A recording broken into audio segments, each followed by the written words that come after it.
So, good morning sir. Bale, hindi ko na siya na-upload kasi sobrang bagal ng FileZilla. So, binidyo ko na lang. So, bale, nag-work naman siya. Kunwari, ito. May tatlong female, female, female, female. I-edit natin yung isa. Gawin nating male. Um, Huwag muna tayo maglagay ng image. Gawin natin siyang male. Then, update natin yung user. So, yun. Naging male siya. So, bali yung hindi ko na masyadong na-visualize yung pie chart. Hindi ko masyadong alam. So, yun. And then, try natin siya i-delete. Yung delete. Yun, user deleted successfully. Now, sa email verification naman is dito ko na rin siya ginawa. So, try natin mag-add. Add. And then, yes. Then, add user natin. So, wait lang natin. Wait lang natin, loading. So, yun. User added successfully. Now, i-check natin sa email natin. Dito. So, yun, may bago. So, pagka-clinic ko to, magsiset yung value ng is approved to 1, which is true. So, yun, nag-display na siya ngayon dito. So, yun lang naman. Tapos, ito nga pala yung dating kong ginawa.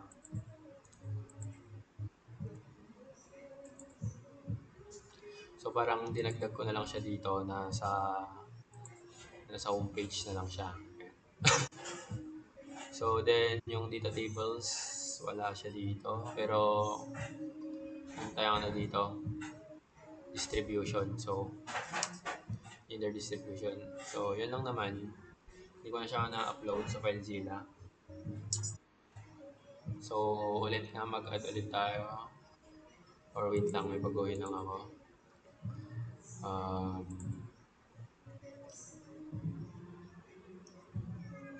yung controller.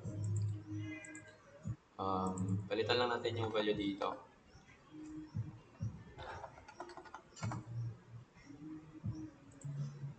So, balitan lang natin dito. Maglagay tayo ng condition na i-show na lang yung where um, where is approve where is approve is value niya 1 and then get yan para i-show niya lang yung na-approve. So, balik tayo. So, bali na-approve na yung mga yan. So, ngayon,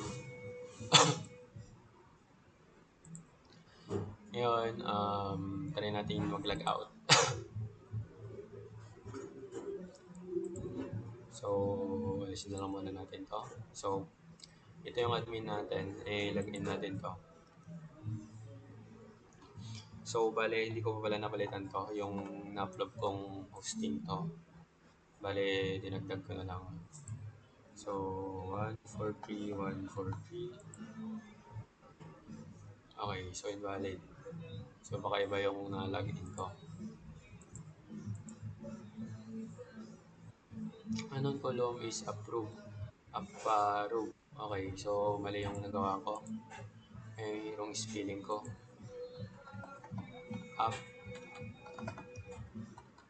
Approve. Ayan, save natin. And refresh natin. So, yan. So, as you can see, dalawa lang sila dito. Now, try nating mag-log out. Yan. And then, try nating mag-register. So, i-register natin. Yan.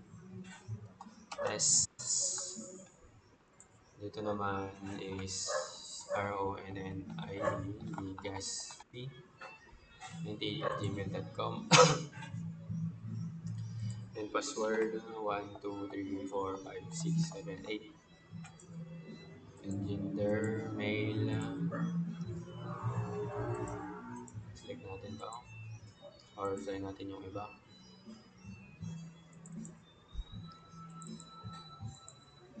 Okay. Okay, registration in process. Wait for the admin confirmation. So, bale magsisend siya ng email sa admin. So, registration successful. Please wait for the admin approval. So, ilagin natin ngayon yung admin natin. admin@gmail.com. Then, login. Oops, mali. Ito pala. In email. Ayan. So, 143, 143. So, as you can see, dalawa pa rin yung nandito. Ngayon, if in-approve siya ni... Refresh lang natin to. Kunwari ako yung admin. Tapos, kunwari, in-approve ko to. So, ayun, tatlo na sila. So, yan lang naman. And then, yung mga dati kong nagawa dito.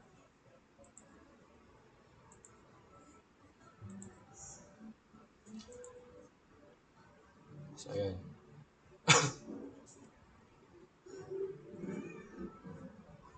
Okay, so, yun lang.